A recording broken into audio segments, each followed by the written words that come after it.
કાયમી OBC commission નહીં હોવાના વિવાદના મામલે ગુજરાત હાઈકોર્ટે રાજ્ય સરકારને ફટકાર લગાવી।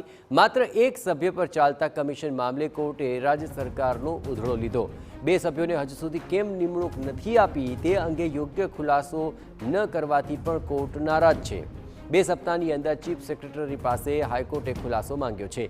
કમિશનની કામગીરી સહિતની બાબતો પર સ્પષ્ટતા કરવા માટે પણ કોર્ટે નિર્દેશ આપ્યા। 28 સપ્ટેમ્બરના રોજ વધુ સુનાવણી આ મામલે હાથ ધરાશે। તો ત્યાં સુધી માત્ર એક સભ્યથી જ આ કમિશન ચાલી રહ્યું છે અને તેને લઈને આખરે આ દિવસોમાં કેમ કોઈ નિમણૂક નથી થઈ તેને લઈને હાઈકોર્ટે નારાજગી વ્યક્ત કરી। અને એટલું જ નહીં, આખરે આ સમગ્ર મામલે કોર્ટે એમ પણ કહ્યું કે ખાટલે અમે જેટલું કહીએ એટલું જ કામગીરી કરવામાં આવે છે, તમે તમારી કામગીરી કેમ યોગ્ય રીતે નથી કરતા, તાત્કાલિક કેસ ડાયરી મંગાવો। એટલું જ નહીં, તાત્કાલિક આ કેસ ડાયરીની સાથોસાથ અન્ય અપડેટ પણ આપવા માટે કોર્ટે निर्देश आप्या छे। आ उपरांत आरोपी दीपक ठक्कर ने लईने पण तेमणे संज्ञान लीधुं हतुं। माधुपुरा क्रिकेट सट्टाकांड में आरोपी दीपक ठक्करनो केस छे अने आ समग्र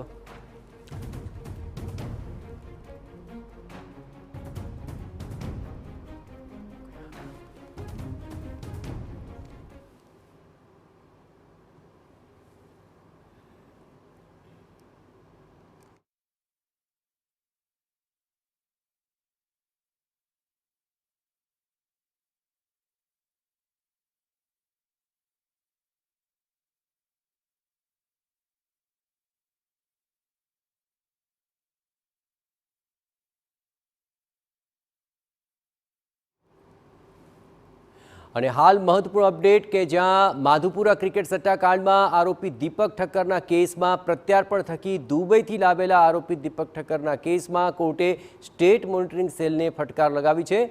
અને આ જ મામલે વધુ વિગતે વાત કરવા માટે જોડાઈ રહ્યા છે TV9 સંવાદદાતા રોનક। હાલ આ સમગ્ર મામલે શું કાર્યવાહી ચાલી રહી છે? જી બિલકુલથી પ્રત્યાર્પણ જે સંધિ છે તેના થકી આરોપી દીપક ઠક્કરને થોડા દિવસ અગાઉ અમદાવાદ લઈને આવવામાં આવ્યો હતો અને સ્ટેટ મોનિટરિંગ સેલની ટીમ દ્વારા તેને કોર્ટમાં રજૂ કરવામાં આવ્યો હતો। ત્યારે તેના 4 દિવસના રિમાન્ડ મંજૂર કર્યા બાદ આજે તે રિમાન્ડ છે તે પૂર્ણ થયા હતા અને આજે ફરી એક વખત તેને કોર્ટમાં રજૂ કરવામાં આવ્યો હતો। ત્યારે 4 દિવસના રિમાન્ડ દરમિયાન પોલીસે શું કાર્યવાહી કરી તે જાણવા માટે કોર્ટ તરફથી જે કેસ ડાયરી છે તે માંગવામાં આવી હતી, પરંતુ પોલીસ દ્વારા તે હાજર ન કરાતા કોર્ટે ફટકાર લગાવી છે અને આ મામલે સમયની માંગ છે તે કરવામાં આવી હતી। ત્યારે કોર્ટ દ્વારા તેમને સમય પણ આપવામાં આવ્યો હતો અને તાત્કાલિક ધોરણે જે કેસ ડાયરી છે તે રજૂ કરવા માટે અધિકારી તરફથી ખાતરી પણ આપવામાં આવી હતી, પરંતુ કોર્ટ દ્વારા એ પણ કહેવામાં આવ્યું હતું કે આ પ્રકારે જે પોલીસ કાર્યવાહી છે તે યોગ્ય નથી। પોલીસે પોતાનું કામ છે તે સમજીને કરવું પડશે અને કોર્ટના કીધા બાદ આ પ્રકારે કાર્યવાહી થાય તે યોગ્ય નથી। આ સમગ્ર મામલે જ્યારે ચર્ચા ચાલતી હતી ત્યારે જિલ્લા મુખ્ય વકીલ તરફથી જે ખાતરી છે તે આપવામાં આવી હતી અને પોલીસ વતી કહેવામાં આવ્યું હતું કે જરૂરથી થોડાક જ સમયમાં કેસ ડાયરી છે તે કોર્ટ સમક્ષ રજૂ કરવામાં આવશે। કોર્ટ તરફથી એટલા માટે કહેવામાં આવ્યું હતું કે તેમને જાણવું હતું કે 4 દિવસના રિમાન્ડ આપવામાં આવ્યા ત્યારે શું કાર્યવાહી કરવામાં આવી હતી અને ત્યારે આ દલીલો દરમિયાન જે વાત છે તે કોર્ટ તરફથી કહેવામાં આવી હતી। આભાર રોનક। તમામ ગતિવિધિઓ પર આપ નજર રાખતા રહેજો। તો કેસ ડાયરી સાથે ન લાવતા કોર્ટે ફટકાર લગાવી।